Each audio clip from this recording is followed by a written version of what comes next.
dopo la tregua, nuova allerta arancione in Veneto diramata dalla Protezione Civile regionale. In arrivo dalla serata piogge intense e temporali sul litorale, previste forti raffiche di vento. Veneto orientale, dopo il cedimento della sponda del canale Taglio, allagamenti ed abitazioni evacate tra Caorle e Bibione, vigili del fuoco al lavoro per chiudere la falla. Ancora un giorno di ricerche senza esito, nonostante l'enorme impegno profuso. Walter Locatello, il vigile del fuoco disperso in Alpago, non è ancora stato ritrovato. Si è costituito il pirata della strada che mercoledì notte aveva investito e ucciso nel Veronese un cuoco inglese di 40 anni. Si tratta di un artigiano di San Bonifacio che stamattina si è presentato dai carabinieri.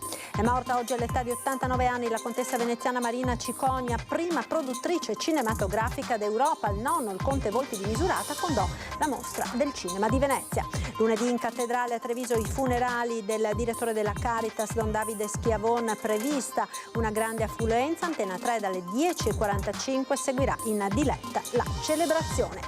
4 novembre, festa dell'Unità d'Italia e delle Forze Armate. A Padova le celebrazioni in un luogo che ha fatto la storia, Villa Giusti, dove nel 1918 venne sancito l'armistizio che mise fine alla Prima Guerra Mondiale. Ben ritrovati con l'edizione del Veneto dei nostri telegiornali. In primo piano ancora l'allerta maltempo, perché scatta proprio in questi minuti una nuova allerta per un ulteriore veloce impulso perturbato che attraverserà velocemente la nostra regione tra questa sera ed il primo mattino di domani. Previste precipitazioni e temporali diffusi nelle zone centro-settentrionali e fenomeni previsti in esaurimento al primo mattino, forte vento anche sulle coste. La quantità comunque di precipitazioni prevista è sicuramente inferiore a quella dei giorni precedenti, un tema naturalmente che continueremo a seguire come abbiamo fatto in questi giorni, particolarmente apprezzati da voi telespettatori, 560.000 infatti le persone che hanno seguito l'emergenza maltempo su Antenna 3. E noi ora proprio a proposito di maltempo continuiamo a aggiornarvi sulle ricerche purtroppo ancora senza esito del vigile del fuoco disperso nel canale Rui in Alpago. Lago di Santa Croce, sono proseguite ininterrotte le ricerche da parte dei vigili del fuoco. Ricerche incessanti per ritrovare Walter Locatello, il vigile del fuoco disperso da giovedì, ma senza risultati. Una disperazione che l'immagine di Giampaolo Bottacin, solo sull'argine del lago di Santa Croce, ben rappresenta. Ormai tutti si sono dovuti rassegnare a cercare un corpo, perché la moglie e i genitori possano almeno portarlo in un posto dove poterlo piangere. L'assessore alla protezione civile della Regione Veneto ha parlato solo qualche istante con chi coordinava le ricerche. Sono qui per un amico, ci ha detto, abbassando gli occhi. Oggi, grazie alle condizioni meteo favorevoli, si sono alzati in volo i droni, alternandosi con un elicottero. Le imbarcazioni dei vigili del fuoco hanno setacciato tutto lo specchio del lago, che, ricordiamolo, è il secondo più grande del Veneto. Si sono studiate le correnti per capire dove possono averlo portato. Le speranze sono affidate ai sommottatori che si sono tuffati invano e a un ecoscandaglio che potrebbe individuare dove si trova. Nessuno smetterà di cercare il Locatello fino a quando non sarà ritrovato, con gli occhi bassi e la morte nel cuore. Intanto si fa la conta dei danni sulle spiagge del litorale veneziano, dove ci sono pesanti disagi nell'area tra Caorle e la Brussa per la rottura dell'argine del taglio e diffusi allagamenti che hanno costretto anche all'evacuazione di alcune abitazioni. Ammonta a ben 8 milioni di euro la prima stima di conta dei danni per maltempo nel veneziano. Tra Jesolo, Cavallino, Caorle, Bibione e Chioggia cancellati 15 milioni di metri cubi di sabbia, spiagge erose dalle mareggiate, pontili sommersi dall'acqua e stabilimenti inghiottiti dal mare. Isola Verde di Chioggia, piccolo paradiso naturale tra le foci dell'Adige e del Brenta, letteralmente devastata. Paura nella notte appena trascorsa anche a Prati Nuovi di San Michele al Tagliamento per l'allagamento dell'intero bacino a causa di una falla di 20-30 metri con 4 abitazioni, di cui un B&B dove erano ospitati 2 turisti tedeschi, fatte evacuare di corsa dopo le 20. In primo momento sembrava potessero rimanere lì, in realtà poi l'acqua aumentava con una velocità di circa 20 cm all'ora, abbiamo un po' deciso in via precauzionale di farli allontanare dalle loro case. In volo 2 elicotteri e altrettante imbarcazioni della Protezione Civile regionale e Consorzio di Bonifica per mettere in salvo le 6 famiglie, spiega il sindaco. Sembrava quasi impossibile intervenire in quanto non c'erano vie di accesso per arrivare su questo punto così critico. E si corre contro il tempo anche in elicottero per arginare la maxi falla di Prati Nuovi. Volontari della Protezione Civile regionale al lavoro incessantemente da ieri e per tutta la giornata odierna per permettere alle famiglie evacuate di poter rientrare a casa, possibilmente questa notte. Drammatiche queste immagini evidenziano come l'acqua e il fango abbiano letteralmente sommerso tutte le abitazioni. In questa foto quel che rimane della stradina di accesso dell'abitazione di una coppia di anziani. Di evitare che nei prossimi giorni questo tipo di fenomeno si possa ripetere e questi cittadini possano ritornare nelle proprie abitazioni. E si corre contro il tempo con saccone di Petrisco anche a Caorle, lungo la sponda del canale Taglio, con i vigili del fuoco in azione anche in elicottero per permettere il rientro a casa di diverse famiglie nelle frazioni di Cesarolo, Marinella, Terzo e Quarto Bacino, Valle Vecchia e Brussa, fatte evacuare sempre ieri sera a causa della rottura dell'argine. Allarme maltempo che torna per questo weekend con la prevista seconda perturbazione in arrivo dalla Francia. E dal veneziano nel trevigiano, dove anche per la giornata di oggi il fiume Meduna è stato sorvegliato speciale. I livelli sono comunque scesi nel corso della giornata. Vediamo. Maltempo, un sospiro di sollievo durato poche ore perché scatta da questa sera una nuova allerta meteo diramata dalla Protezione Civile regionale per precipitazioni diffuse e consistenti, specie sulle prealpi e forte vento lungo le coste e nelle pianure limitrofe. Entità delle precipitazioni che fortunatamente dovrebbe essere inferiore agli eventi di questa settimana. Fino a questa mattina ancora in zona rossa per criticità idraulica le zone bagnate da Tagliamento, Lemene e Livenza, quest'ultimo sorvegliato speciale. Ha raggiunto l'altezza di 5,25 m al momento, è rimasta costante, quindi insomma siamo propositivi da questo punto di vista, speriamo inizi a calare. Piena che durante la giornata non ha accennato a diminuire, motivo per cui, sebbene non ci sia il rischio di esondazione, il Livenza resta costantemente monitorato con la Protezione Civile, pronta ad intervenire anche in vista delle precipitazioni attese durante la notte. Allerta che rimarrà valida fino alle 15 di domani, domenica 5 novembre. Ci si aspetta una precipitazione nel pomeriggio, tardo pomeriggio, sera. Restiamo in contatto ovviamente con i vari enti che ci daranno ovviamente nel tempo indicazioni più precise, però per il momento noi teniamo aperto lo stato di emergenza, teniamo monitorato, vediamo come si svilupperà la giornata e in base a quello poi decideremo il da farsi. A Padova ora, dove fortunatamente la piena del Bacchiglione è passata senza creare danni.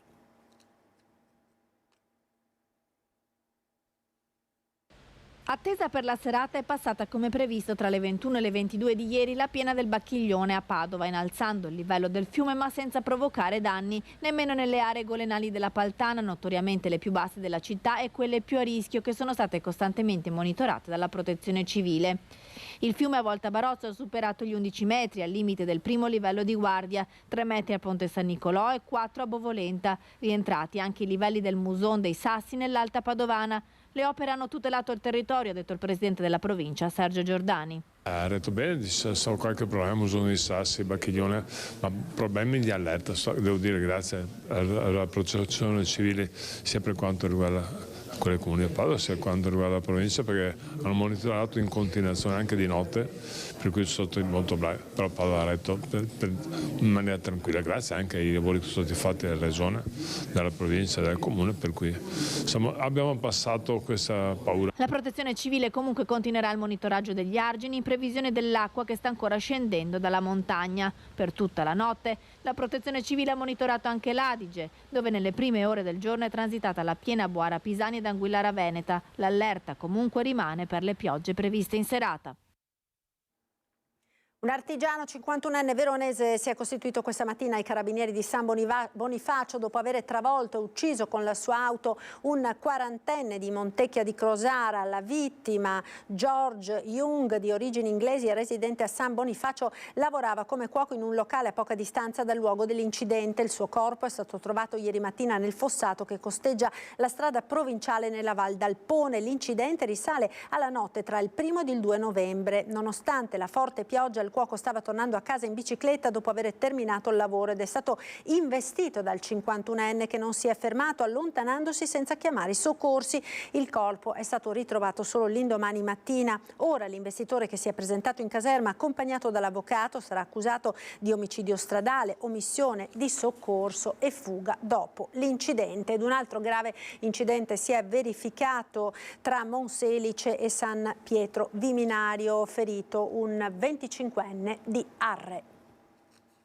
Schianto nella notte e in gravi condizioni un automobilista di 26 anni rimasto coinvolto questa mattina in un incidente stradale a San Pietro Viminario. Lo schianto intorno alle 4 in via Avanzo. Il ragazzo, dopo aver perso il controllo dell'auto per cause ancora in fase di accertamento, si è schiantato contro un muretto stradale. Sul posto sono intervenuti i pompieri arrivati da est che hanno messo in sicurezza l'auto ed utilizzato cesoie e divaricatori idraulici per estrarre il conducente 26enne residente ad Arre. Gravemente ferito, il 26enne è stato soccorso dai medici del 118 che lo hanno trasferito in ambulanza in ospedale. I carabinieri hanno deviato il traffico ed eseguito i rilievi del sinistro. Le operazioni di soccorso dei vigili del fuoco sono terminate alle prime luci dell'alba.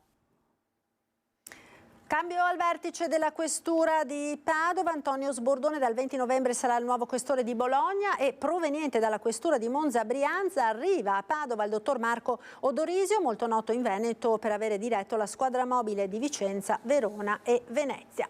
Sciopero del personale dei Vigili del Fuoco nella mattinata di oggi a Rovigo, il sit-in davanti al comando ad indire la mobilitazione il sindacato autonomo Conapo dopo il nulla di fatto nei confronti della direzione dei Vigili del Fuoco e con il viceprefetto di Rovigo. A partecipare alla protesta il personale di Rovigo e dei distaccamenti di Adria e Castelmassa. Secondo il sindacato sono inaccettabili i ritardi da parte del comando nel pagamento delle competenze accessorie. L'ultimo pagamento delle indennità e degli straordinari risale a febbraio del 23, un ritardo che sarebbe dovuto anche alla carenza di personale amministrativo dedicato alla gestione appunto del personale. Negli uffici sarebbe presente una carenza di organico di oltre il 60%.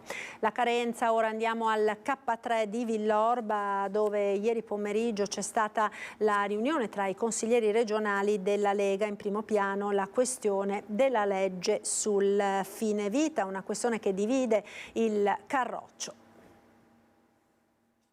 Abbiamo confermato quella che è la linea del nostro gruppo, cioè libertà di coscienza, libertà di voto senza alcun vincolo di maggioranza o di partito, quindi massima libertà per ogni consigliere di votare come crede, nel rispetto delle opinioni altrui, cosa che è sempre stata detta e che è stata ribadita ieri sera. Piena libertà di coscienza al momento del voto entro fine anno della legge regionale di iniziativa popolare sul suicidio medicalmente assistito. Riuniti al K3, sede provinciale della Lega Trevigiana, il presidente del Veneto Luca Zaia e i consiglieri regionali del Carroccio hanno trattato in pochi minuti la questione del fine vita, concentrandosi poi su bilancio, sanità, tagli ai trasferimenti pubblici. Zaia ha ribadito di essere favorevole alla legge che arriverà in Consiglio a Palazzo Ferrofini, lasciando piena autonomia ai consiglieri del Carroccio di esprimersi come credono. Un tema etico come questo è giusto che ognuno possa essere libero di esprimere il proprio pensiero e il proprio voto. Qui non è importante fare la conta e vedere come saranno i voti del gruppo. È un tema che riguarda la libertà e appunto ci deve essere libertà per tutti noi di votare come ognuno di noi crede. In casa Lega la questione non trova tutti sulla stessa linea. L'invito di Zaia è stato quello di non criticare le posizioni altrui, ma di limitarsi a prenderne atto. Secondo il capogruppo Villanova il tema non creerà neppure attriti con gli alleati di Fratelli d'Italia, che esprimeranno però un voto di partito. Abbiamo un approccio diverso dagli amici di Fratelli d'Italia, ma questo non vuol dire che su altri temi che riguardano la nostra amministrazione non si possa continuare ad andare avanti come abbiamo sempre fatto e come stiamo facendo ormai da 3 anni. È mancata oggi all'età di 89 anni Mariana Cicogna, prima produttrice cinematografica europea. È morta oggi all'età di 89 anni nella sua casa di Via Veneto a Roma Marina Cicogna, prima produttrice cinematografica in Europa, profondamente legata da sempre alla Mostra internazionale d'arte cinematografica di Venezia, fondata da suo nonno il conte Giuseppe Volpi di Misurata, presidente della Biennale. Il ricordo del direttore della mostra Alberto Barbera. Ha dedicato tutta la sua vita al cinema, per il quale provava un affetto, una passione infinita che le hanno consentito di realizzare delle cose straordinarie. È stata la prima donna, la prima produttrice non solo del cinema italiano ma di tutto il cinema europeo. Appena un anno fa, il 9 luglio del 2022, Marina Cicogna era intervenuta, accolta con grande calore del pubblico, alla giornata celebrativa per i 90 anni della Mostra del Cinema di Venezia. Poi, nel settembre dello stesso anno, aveva accompagnato al Lido la versione restaurata di Teorema di Pierpaolo Pasolini, da lei prodotto, che nel 1968 aveva vinto la Coppa Volpi. Vinse la Palma d'Oro, vinse numerosi premi a Venezia, vinse l'Oscar con Indagine su un cittadino al di sopra di ogni sospetto di Elio Petri. Fece scelte anticonformiste anche nella sua vita privata. Il ricordo commosso della giornalista del Corriere del Veneto Sara D'Ascenzo, marchigiana ma veneziana d'adozione, che insieme a Marina aveva curato la sua ultima autobiografia, Ancora spero. Ero andata da lei per il progetto di questa autobiografia in cui l'avrei voluta aiutare. Avrebbe potuto scegliere tanti altri giornalisti, ma si è fidata per istinto di raccontarmi la sua vita. E da lì è cominciata un'avventura che è durata appunto fino a oggi, fatta di confidenze e di lucidità, perché Marina aveva ben chiaro che cosa volesse raccontare e come lo volesse raccontare. E lunedì in cattedrale a Treviso si terranno i funerali del direttore della Caritas Tarvisina, Don Davide Schiavone, morto all'improvviso all'età di 54 anni. Un evento, una cerimonia che Antenna 3 seguirà in diretta a partire dalle 10:45. Sono tantissime le telefonate che in questi giorni abbiamo ricevuto per farci le condoglianze per la morte di Don Davide e per il dolore che questa ha provocato in noi. In parrocchia come in Caritas è un continuo di testimonianze di solidarietà per la scomparsa di Don Davide Schiavone. Dal 2008 il direttore dell'organismo diocesano per le persone povere in difficoltà si è sempre prodigato per gli altri fino all'ultimo giorno, quando il 1 novembre, in procinto di uscire dalla Casa della Carità dove abitava per celebrare la messa nella chiesa di San Pio X, il suo cuore ha ceduto. Aveva scelto di abitare dentro la sede della Caritas per essere sempre vicino agli ultimi e lì nel 2019 aveva accolto il vescovo Michele Tomasi il giorno del suo insediamento nella diocesi di Treviso. Con il progetto Rifugiato a Casa Mia aveva affrontato le emergenze immigrati e richiedenti asilo e oggi alcuni di loro sono diventati volontari e operatori. Ma la vocazione Don Davide l'aveva abbracciata nel 1995. Prima cappellano a Martellago, poi a Nervesa della Battaglia a Bavaria e poi ancora parroco di Levada e Torreselle di Piombino Dese. Tante dunque le comunità che lo piangono e tantissime le persone che lunedì vorranno essere presenti all'ultimo saluto, ma non tutte riusciranno ad entrare in cattedrale a Treviso e per questo Antenna 3 trasmetterà in diretta i funerali presieduti dal vescovo Michele Tomasi. Lunedì quindi dalle 10:45 ci collegheremo con Piazza Duomo ricordando la figura di questo sacerdote con chi ha vissuto a più stretto contatto con lui, per poi seguire la celebrazione fino al suo termine, quando Don Davide sarà accompagnato al cimitero di San Donà, dove riposerà nella cappella dei sacerdoti originari di quel tratto del Piave. 4 novembre, festa dell'Unità d'Italia e delle Forze Armate. A Padova le celebrazioni in un luogo che ha fatto la storia.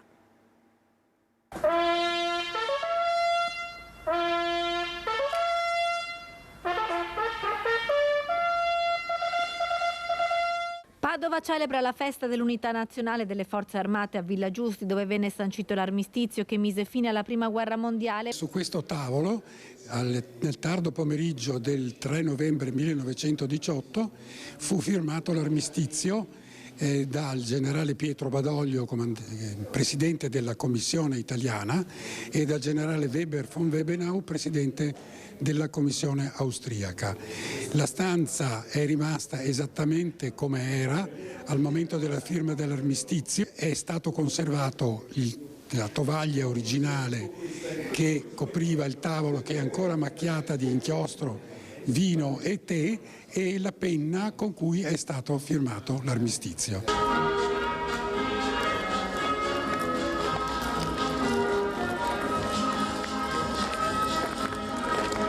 Una giornata per celebrare l'unità del nostro paese, per ricordare il sacrificio di tante vite e il senso di comunità e di popolo che è nato durante la guerra. Ma soprattutto quest'anno, il 4 novembre, ha voluto essere l'occasione per parlare di pace. In questo periodo un valore che deve essere ribadito più che mai alla luce del conflitto in Medio Oriente. È una giornata che va illustrata, spiegata anche ai giovani, anche alla luce di quello che sta succedendo e anche per spiegare quello che è l'impegno delle forze armate per la difesa della pace ogni giorno.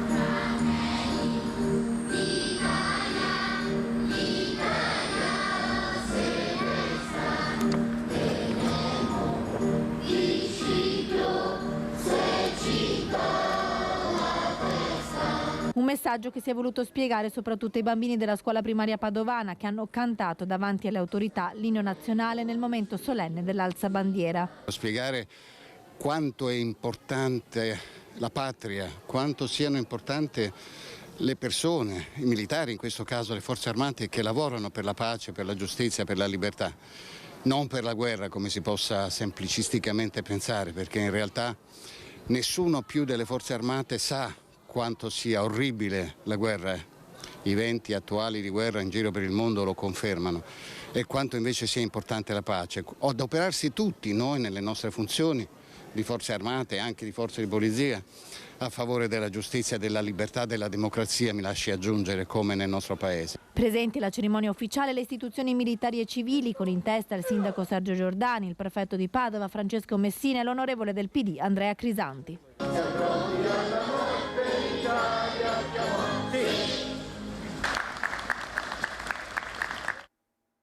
A Vicenza ora con la mostra in Basilica Palladiana La proporzione aurea, ha premiato nel pomeriggio Michelangelo Pistoletto. Michelangelo Pistoletto, il grande artista italiano protagonista dell'arte povera, ha ricevuto in Basilica Palladiana un encomio dal sindaco a nome della città. Il maestro aveva esposto nella mostra La proporzione aurea alcuni elaborati del Terzo Paradiso, un concetto di cui ne ha definito il manifesto, condensato in un simbolo rielaborato dal segno matematico dell'infinito. Penso che il simbolo che io sto portando possa essere utile, il simbolo che dovrebbe essere quello della pace, dove nei tre cerchi che sono qui presenti abbiamo sempre nei due cerchi esterni due elementi diversi che possono confliggere nel cerchio centrale e produrre la guerra, il mostro.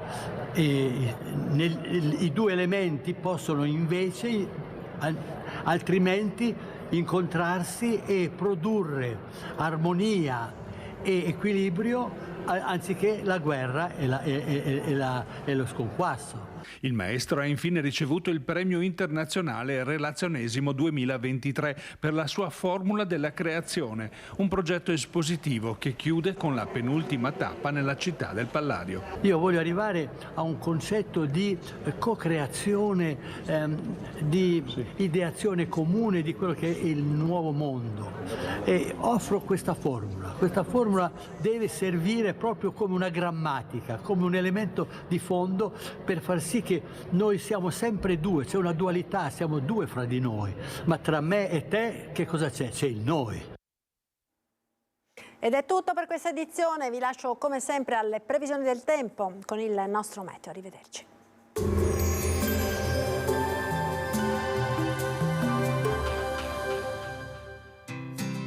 L'Unic Star, le uniche pagliette antibatteriche in commercio, prodotte anche per i marchi più importanti, sia nazionali che internazionali.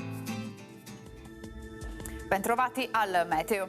La perturbazione abbandona lentamente il nostro territorio, il tempo è in via di miglioramento. Vediamo il dettaglio di domenica 5 novembre. Sul Veneto prevalenza nelle prime ore di copertura nuvolosa e non è esclusa anche qualche residua e debole precipitazione sparsa. A seguire sono attese ampie schiarite e soleggiate, come ci mostra la grafica, con cielo pressoché sereno. Le temperature saranno in aumento, minime sui 2-7 gradi, massime comprese tra 15 e 18 gradi all'incirca. Ci spostiamo ora sul Friuli Venezia Giulia. Il cielo sarà nuvoloso qui con piogge moderate ed abbondanti. Sulla costa possibili mareggiate e acqua alta. Dal pomeriggio poi deciso miglioramento con spazi di sereno. Temperature minime tra 7 e 13 gradi, massime sui 16-19 gradi all'incirca. Infine diamo uno sguardo al Trentino Alto Adige, dove avremo un esaurimento delle precipitazioni già in mattinata, poi sarà più asciutto e soleggiato. Temperature minime intorno ai 2 gradi, massime sui 12-14 all'incirca. Dal meteo per ora è tutto, vi do appuntamento al prossimo aggiornamento.